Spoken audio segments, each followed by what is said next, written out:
18 जुलाई 2026 की सुबह श्रीहरिकोटा के सतीश धवन स्पेस सेंटर पर उल्टी गिनती चल रही थी।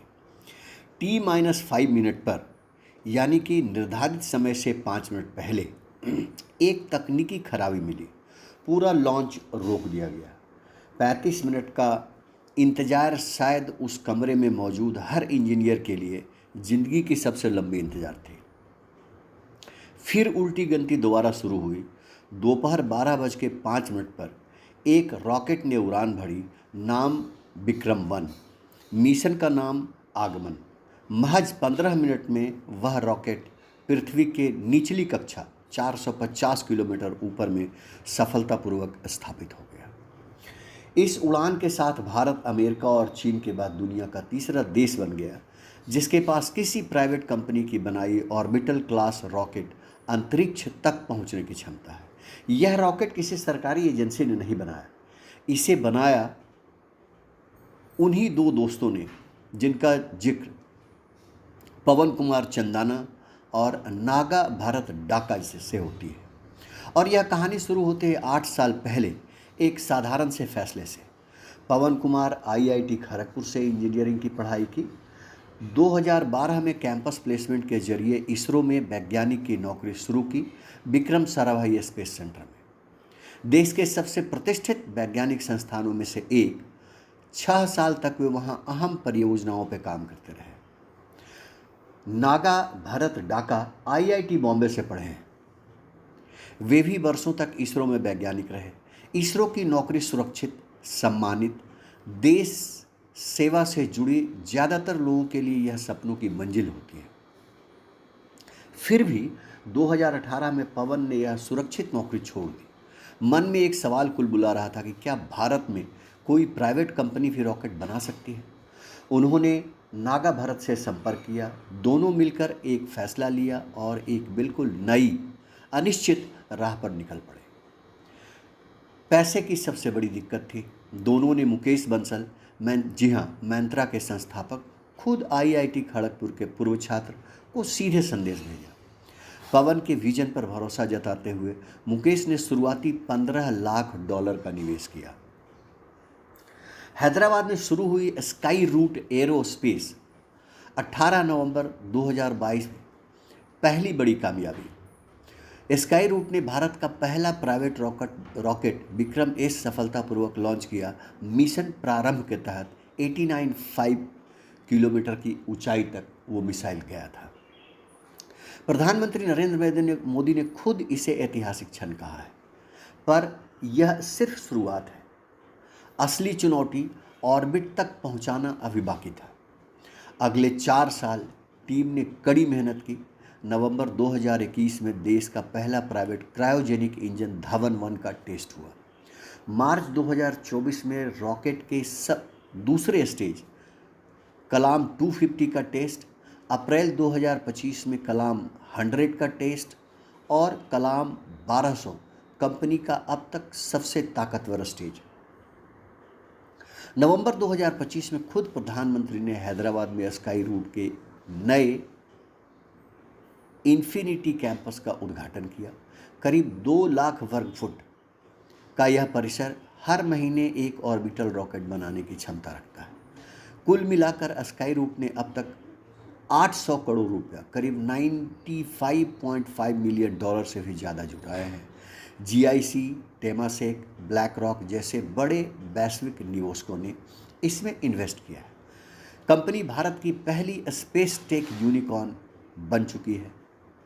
टीम में आज 350 से ज़्यादा वैज्ञानिक इंजीनियर मौजूद हैं जिनकी औसत उम्र सिर्फ 28 साल है। विक्रम-1 की तकनीकी बनावट भी उतनी ही दिलचस्प है। 23 मीटर ऊंचा, करीब 7 मंजिला इमारत जितना, 1.7 मीटर व्यास, पूरी तरह कार्बन कंपोजिट ढांचे से बना, स्टील से 5 गुना हल्का और उतना ही मजबूत।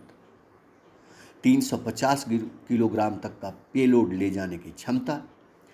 आज इस उड़ान में रॉकेट अपने साथ ले गया स्काई रूट का अपना स्कोप सैटेलाइट, ग्रह स्पेस, कॉस्मोसर्व और डीक्यूड की टेक्नोलॉजी पेलोड में शामिल है। जिससे अंतरिक्ष मलबा हटाने वाली रोबोटिक आर्म तकनीक का परीक्षण भी शामिल है। साथ ही दो बेहद प्रतीकात्मक चीज़ें भी कलाकार अजय कुमार मट्टेवाड़ा की बनाई 18 कैरेट सोने की एक सूक्ष्म कलाकृति, जिस पर विक्रम साराभाई, डॉक्टर कलाम और सीवी रमन की छोटी मूर्तियाँ उकेरी गई हैं, और प्रधानमंत्री मोदी का खुद के हाथों से लिखा एक पोस्ट कार्ड जिस पे वंदे मातरम अंकित है। जब रॉकेट ने पहला कक्षा हासिल कर ली, पवन और नागा भरत को खुद प्रधानमंत्री जी ने फ़ोन करके उन्हें बधाई दी है।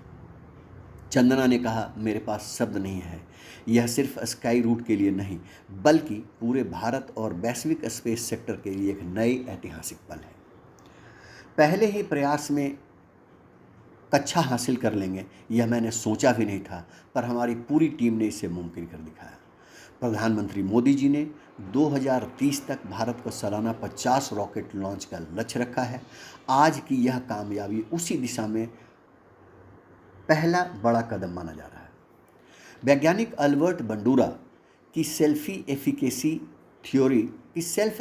थ्योरी कहती है कि जब कोई पहली बार असंभव लगने वाला काम कर दिखाता है तो वह सिर्फ अपने लिए नहीं, बाद में आने वाले हजारों लोगों के लिए भी यह विश्वास खोल देता है कि यह मुमकिन है। 2014 में भारत के सिर्फ एक प्राइवेट स्पेस स्टार्टअप था, आज उनकी संख्या 400 से ज़्यादा है। पीटर थील अपनी किताब 0 to 1 में लिखते हैं कि असली प्रगति हमेशा उस अनदेखे सवाल में आती है जो कोई और पूछने की हिम्मत नहीं करता। पवन और नागा ने इसरो की सुरक्षित दुनिया में यह सवाल पूछने की जगह बाहर निकलकर क्या भारत का प्राइवेट सेक्टर भी सितारों तक पहुंच सकता है, और आज का जवाब है हाँ। भारत और अमेरिका और चीन के बाद दुनिया का सिर्फ तीसरा देश है जिसके पास किसी प्राइवेट कंपनी की बनाई ऑर्बिटल रॉकेट को अंतरिक्ष में भेजने की क्षमता है, और यह कंपनी सिर्फ 8 साल पुरानी है। जिसे शुरू करने वाले दो दोस्त कभी सरकारी वैज्ञानिक हुआ करते थे। क्या आपके पास भी कोई ऐसा ही अनुभव, असंभव सवाल आया जिसे पूछने की हिम्मत आपने या किसी और ने जुटाई और आज वह हकीकत बन चुका है? यदि ऐसा है तो आप इंस्पायरिंग शरण से संपर्क करें, हम आपका भी वीडियो बनाएंगे। और जैसा कि मैं पहले बताया, ये दोनों दोस्त, दोनों इसरो के वैज्ञानिक, दोनों ने एक दिन सरकारी नौकरी छोड़ दी। आज उन्हीं दो दोस्तों ने भारत को अमेरिका और चीन के बराबर खड़ा कर दिया। मित्रों, मुझे आशा ही नहीं पूर्ण विश्वास है कि इंस्पायरिंग शरण का ये छोटा सा विश्लेषण आपको बहुत ही पसंद आया होगा। यदि पसंद आया है तो लाइक और सब्सक्राइब करना ना भूलें। Thank you very much for watching inspiring शरण।